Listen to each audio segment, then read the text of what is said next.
You searched how to buy shares of Fifth Third Bancorp. Fifth Third Bancorp is a regional U.S. bank listed on NASDAQ under the ticker FITB, and this video is educational only, not financial advice. To buy FITB, you need a broker, and we will use eToro as an example to show the process. After registering, you must verify your account, usually with an identity document, and add funds before you can place a trade. Use the platform search bar and type the ticker FITB to find Fifth Third Bancorp. Make sure you select the NASDAQ listing to locate the correct share. On the asset page, you will see basic company information and a price chart showing recent trends. Confirm the company name and ticker to ensure this is the correct security.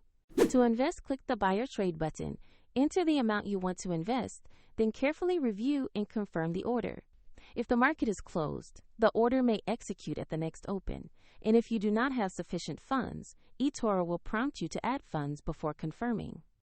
Your new position will appear in your portfolio after the order is placed.